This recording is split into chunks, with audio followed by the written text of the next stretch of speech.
Sempre uma pauta aqui dentro da nossa programação regional e hoje o nosso assunto mais especificamente é reposição hormonal masculina.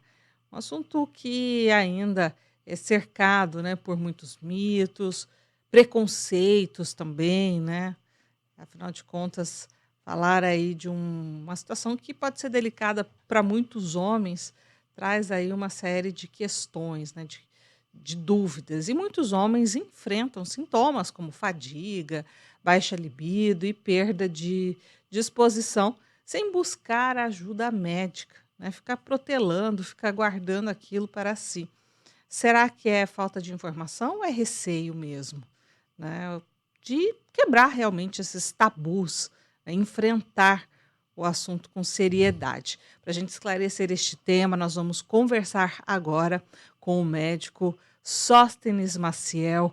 Um bom dia, seja muito bem-vindo à CBN Campo Grande. Bom dia, obrigado. É um prazer estar aqui com vocês. Doutor, e a gente já começa, né, perguntando: reposição hormonal em homens, em quais casos ela é indicada? Boa pergunta. Para te responder, eu teria que dividir essa pergunta em duas alternativas A e B. Aham. Primeiro, nós falaremos do público adulto. Então, essa terapia seria para o adulto. Mas ela Ok. também pode ser indicada para o adolescente, Olha só. em atraso de desenvolvimento, né? Então, a terapia de reposição hormonal, ela tem esses dois leques, tanto para acelerar o adolescente que anda Aham. abaixo, ou porque não está produzindo, ou porque já nasceu com essa deficiência, e o Ok. adulto que estava normal, produzindo normal, e que, com o envelhecimento, a partir dos 30 anos de idade, ela começa a declinar, começa a cair. E como é que esse adulto, a partir dos 30 anos, ele identifica que está ocorrendo aí alguma disfunção ou alguma desregulação nesses hormônios? Sim. Geralmente, a pessoa vem normal, com os seus Uhum. hábitos normais. E ele começa a perceber uma fadiga exagerada, uma indisposição exagerada, ganho de peso. Ele começa a ter um ganho de peso praticamente sem motivo aparente, né? Começa a ter um baixo rendimento sexual e aí chama a atenção dele, né? O ganho de peso não chama a atenção dele.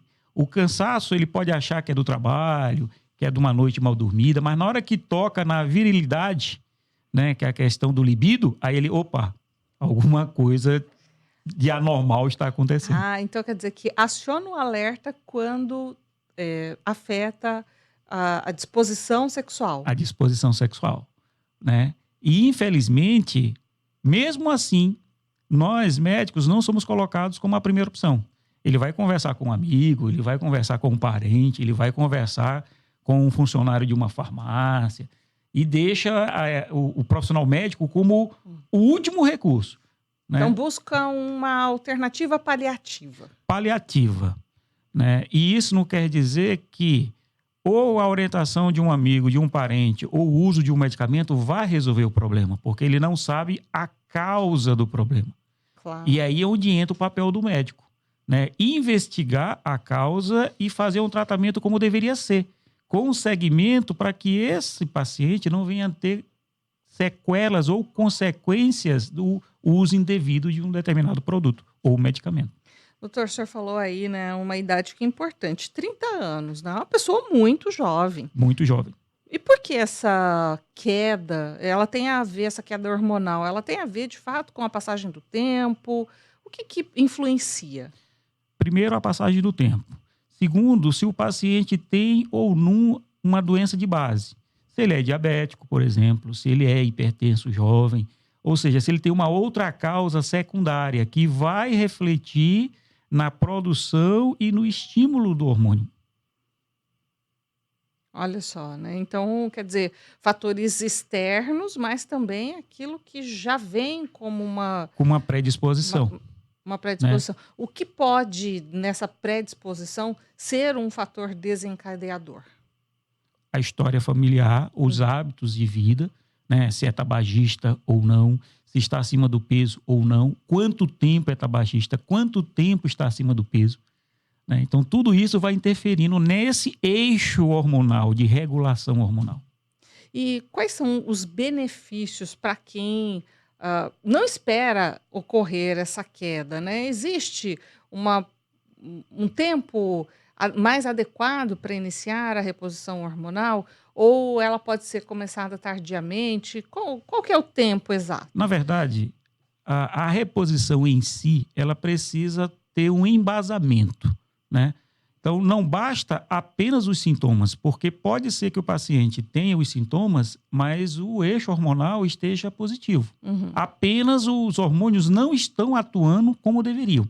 Então, o ideal é que o paciente faça uma consulta médica e o seu médico de confiança solicite os exames para que veja se a produção está bom, se o transportador que faz com que o hormônio chegue lá aonde ele deva desempenhar o seu papel, se também está no nível normal, né? Então, primeiro, investigar. É o mais importante. Uhum. Através de exames de laboratório, né, que o médico de confiança do São paciente... exames de sangue mesmo? Exames de sangue. Exames de sangue.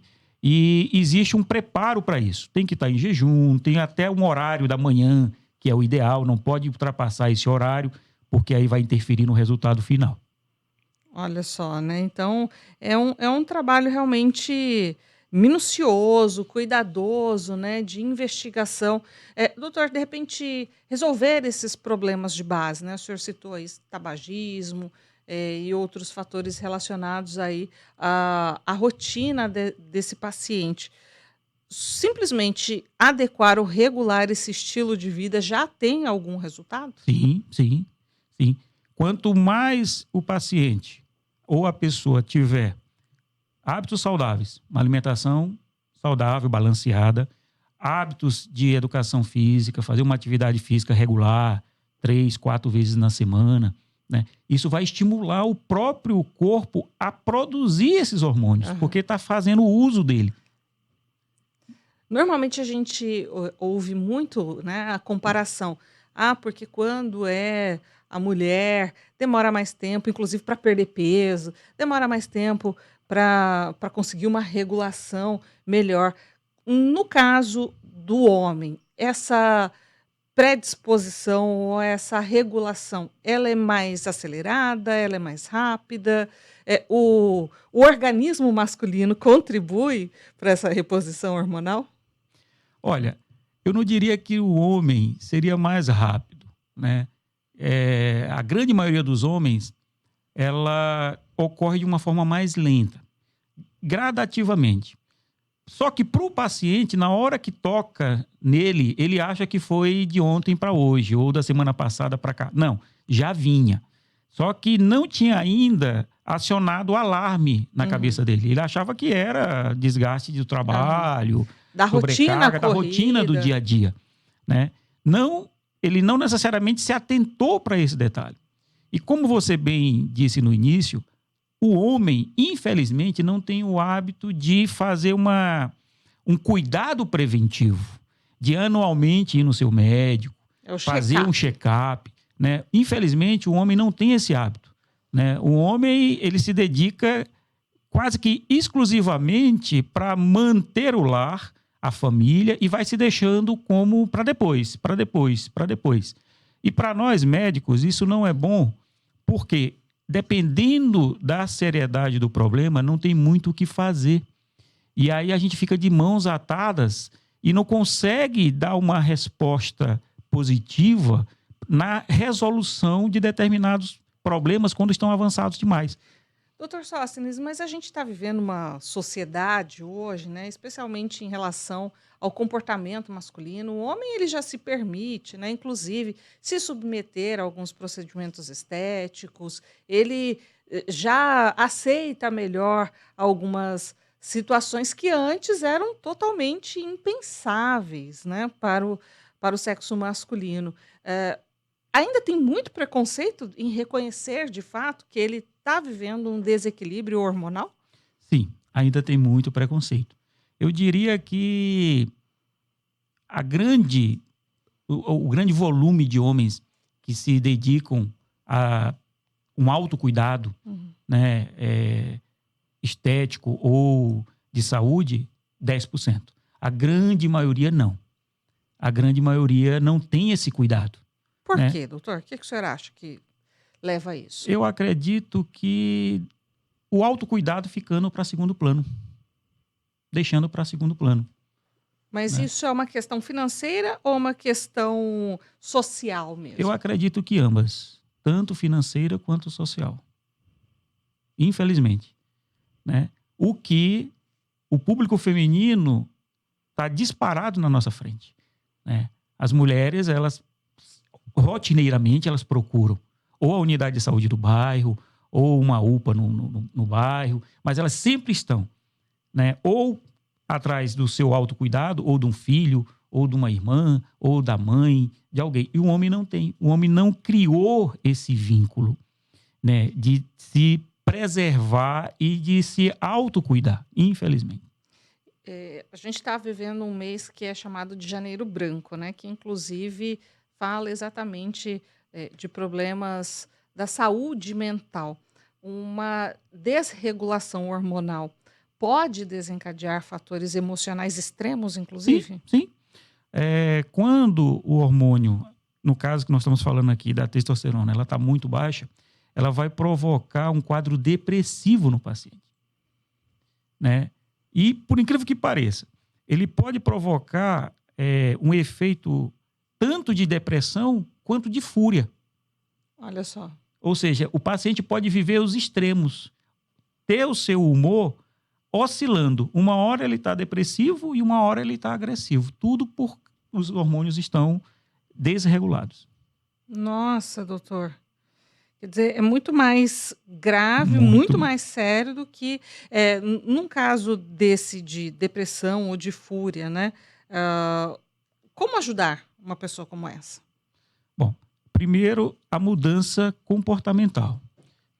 Ou seja, se o familiar percebe que determinada pessoa, que era uma pessoa com a vida social normal, começa a se reclusar, evitar ambientes, então algo está acontecendo. Aciona um alerta. Então, conversa com o familiar, leva o familiar para uma consulta médica, para que sejam vistos outros hormônios. Tá? Um problema de tireoide, por exemplo, pode provocar os sintomas similares ao da testosterona. Então, o médico vai saber como buscar a causa e instituir o tratamento para esse paciente. Voltar a ter uma vida normal. Doutor, então vamos falar sobre esse processo de identificação, O senhor falou aí sobre a realização de exames, Mas como é que funciona essa rede, Ela começa a partir de que momento? Como funciona esse processo de diagnosticar a necessidade da reposição hormonal? Começa com os sintomas do paciente, em primeiro lugar, Ele busca um médico da sua confiança, geralmente um clínico geral, e o clínico solicita os exames necessários, tanto de tireoide, quanto de fígado, quanto de testosterona. E com base nos resultados, ele identificou alguma alteração, ele recomenda que esse paciente procure um médico especialista para que faça o acompanhamento, E aí eu faria um parêntese que não é uma coisa rápida, E infelizmente as pessoas acham que, um mês eu estou bem, 2 meses, não. É um tratamento longo. Ele vai levar de 6 a 8 meses fazendo reposição e análise de laboratório, até que esse eixo seja estabelecido. Foi estabelecido, aí o paciente tem alta do seu tratamento. Então não é uma coisa tão simples. Mas uma vez se submetendo a esse tratamento, quer dizer, é possível depois voltar a esse equilíbrio hormonal, levar uma vida... Uma vida normal, como antes. É como se o organismo entrasse em dormência e você precisa dar um reboot nele. Exatamente. Você vai dar um choque para que ele volte a ser autossuficiente. Vai voltar ao seu eixo novamente, a produzir e os sintomas desaparecem. Uma vez submetido a esse processo mais adiante, é possível que ele retome Ou essa regulação ela passa a ser permanente? Não. Vai fazer efeito por um determinado tempo, porque aí, primeiro, a gente teria que levar em consideração a idade do paciente. Uhum. Se ele é um paciente mais jovem, então há uma chance de 20 anos depois ele precisar novamente. Se é um paciente mais idoso, na casa dos 70, não, aí a gente tem que colocar na balança o quanto é viável tratar para que ele não tenha outras consequências. Uhum. Porque antes de instituir, e aí o papel importante do médico, antes de instituir o tratamento, ele vai ver se não há uma contraindicação de base. Se o paciente não tem um problema paralelo que contraindique o uso dos hormônios. Olha só. Então, não é simplesmente só instituir a terapia. Então, por isso que é importante fazer um check-up, uma consulta com o profissional médico da confiança do paciente, e todas essas dúvidas o colega médico esclarece na hora da consulta. Sim. O pró e o contra. Infelizmente, essa semana, eu tive um paciente que ele usou uma frase que eu achei até interessante. Ele diz: eu prefiro morrer, mas eu morro com a espada firme. Ou seja, aquele pensamento do homem. Do homem viril, do homem viril, que não se dobra. Exatamente, do homem viril. E o homem, para isso, ele ainda precisa muito do que evoluir. Porque é natural o envelhecimento. Sim. Nós vamos envelhecendo. E vai chegar um momento que, infelizmente, coisas que nós fazíamos 40 anos atrás... Com 20 anos não vai ser a mesma disposição. Não vai ser a mesma coisa. Aos 60, por exemplo. Exatamente. Então, aí, a gente tem que ver o risco e o benefício para cada paciente em particular. Isso passa por um acompanhamento multidisciplinar, multifatorial aí, de outras áreas também de atuação? Sim. Por exemplo, é preciso que o paciente tenha um acompanhamento com o psicólogo, é preciso que ele tenha um acompanhamento com a equipe de enfermagem capacitada e com os médicos especialistas no assunto. Então, é uma, digamos assim, uma equipe multiprofissional para olhar o paciente de uma forma mais ampla. Ou seja, tem que olhar esse ser humano realmente por completo, e não apenas de uma forma limitada, com uma única situação, com um único problema, doutor, assim, fazendo novamente essa comparação com a reposição feminina, existe uma preocupação muito grande com o tipo de consequência que a reposição hormonal ela pode provocar. No caso dos homens, isso também acontece? Tem essa preocupação de repente, ter uma consequência, uma contraindicação da reposição hormonal? Sim. Uma pergunta excelente. Infelizmente, o ser humano ele tem que aprender a viver em harmonia. Então, tudo que é em excesso vai ter consequência e tudo que é em falta também vai ter consequência. Então, por exemplo, se uma pessoa de forma individual, por conta própria, ela começa a fazer um uso de determinada substância, ela vai fazer com que o corpo acumule muito dessa substância. No caso, o hormônio que a gente está falando aqui. Esse acúmulo vai trazer problemas no paciente. Problemas de fígado, problema de próstata, problema de rim, problema ósseo. Ou seja, em vários outros sistemas, vai trazer consequências no paciente. Também a falta. Quanto mais baixo, vai acontecer a mesma coisa. O paciente tem risco cardiovascular, tem risco de ter infarto, risco da depressão, suicídio.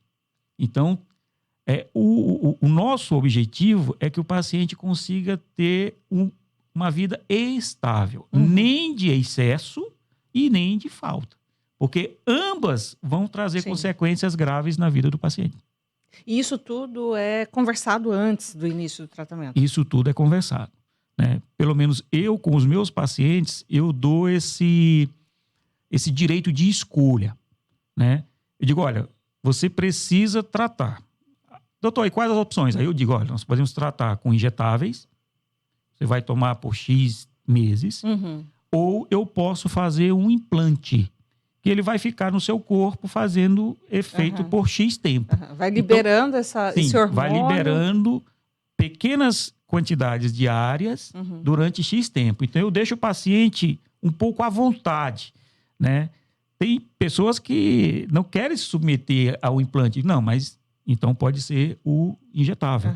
Para que a gente recupere mais rápido. Então, as formas de reposição, o senhor falou em injetáveis, também implante. Tem outras possibilidades? Sim, tem outras possibilidades. Tem gel, né? Tem comprimido. Então, tem outros recursos. Porém, cada um tem o seu período de uso. Né? Então, por exemplo, os meus pacientes, eu começo a tratar durante 6 meses na forma de injetável, e na fase final do tratamento, eu coloco o uso de um determinado medicamento oral, para que esse eixo se mantenha estável, e ele vai usar por X tempo, e depois para. Pronto, acabou o tratamento do paciente. Né? Então, a forma e a via vai depender de cada pessoa.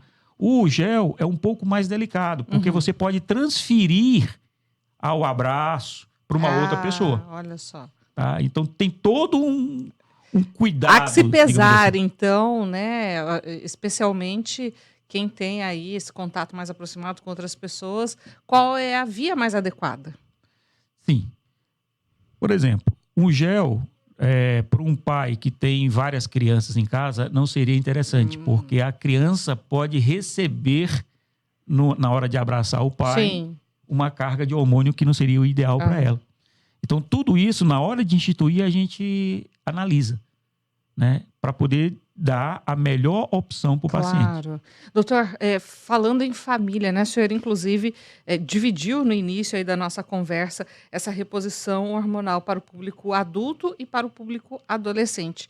E a gente sabe também que tem muitas famílias, né, nessa preocupação de acompanhar o desenvolvimento dos adolescentes, como também fazer o rastreio, como identificar que um adolescente, de repente, precisa ou pode se submeter a um tratamento de reposição hormonal.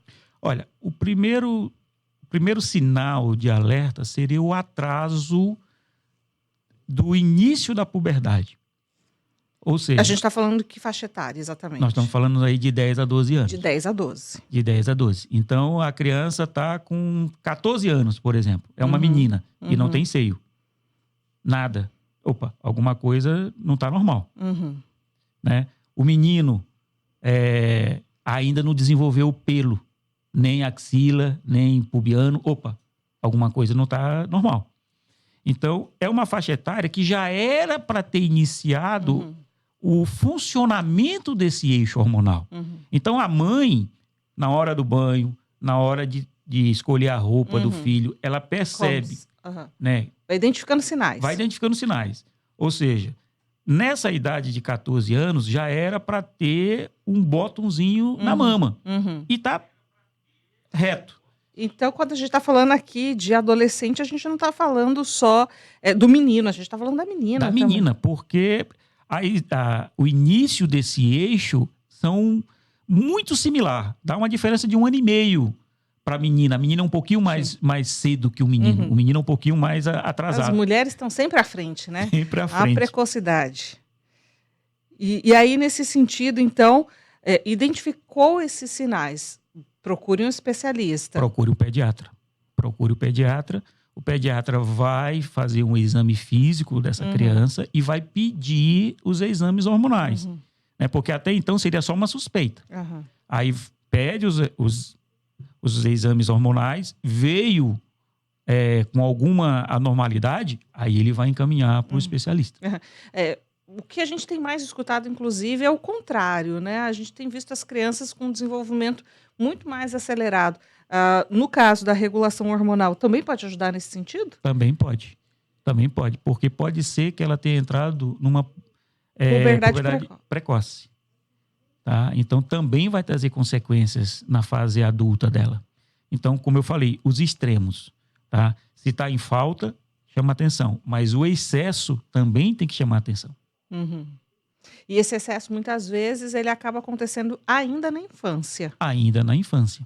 Né? Então, para você perceber que é tão amplo, primeiro, teria que ver, no caso do menino, né, se nasceu prematuro ou não, se os testículos estão dentro da bolsa ou não, porque pode ser que ele tenha nascido só com um, o outro ainda não tenha descido do abdômen.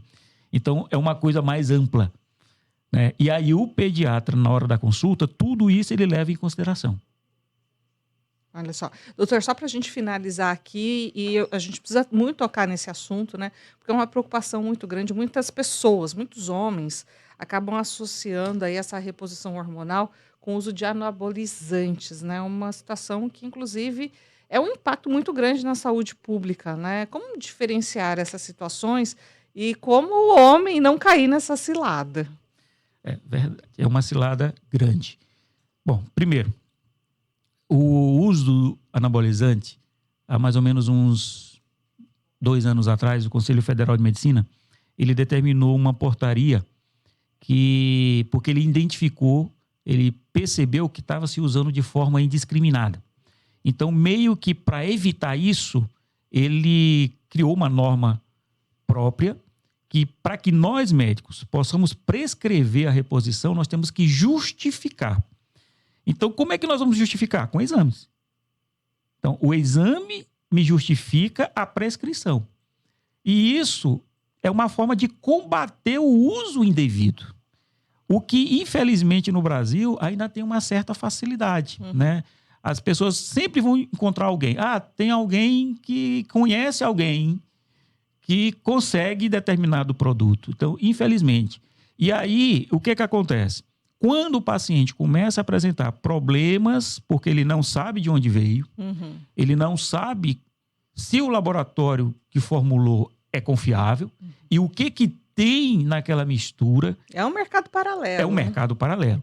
Então, aí, quando ele vê a consequência, aí ele lembra do colega médico. Né? Só que aí já tem um preço a ser pago por isso. Né? A gente vai conseguir reverter, mas pode ser que o paciente fique ainda com sequelas. Aquilo que eu falei anteriormente, o excesso. Então, o fato dele estar usando esse anabolizante de forma indiscriminada vai sobrecarregar o seu corpo de tal forma que alguns sistemas vão começar a ter problema. Há um risco maior de câncer de fígado, há um risco maior de um câncer precoce de próstata, há um risco maior de algum problema hematológico, porque as células sanguíneas estão acima do normal pelo uso indevido. Ou seja, é um leque enorme de consequências que pode trazer para a vida do paciente, infelizmente.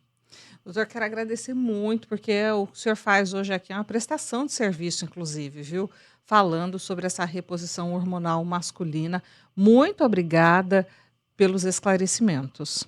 Eu que agradeço pela oportunidade, espero ter contribuído de alguma forma com os ouvintes aqui de Campo Grande e estarei sempre à disposição. Tá? Muito obrigada, viu? Um bom dia. Bom dia. A gente vai fazer uma pausa e voltamos já, não saia daí.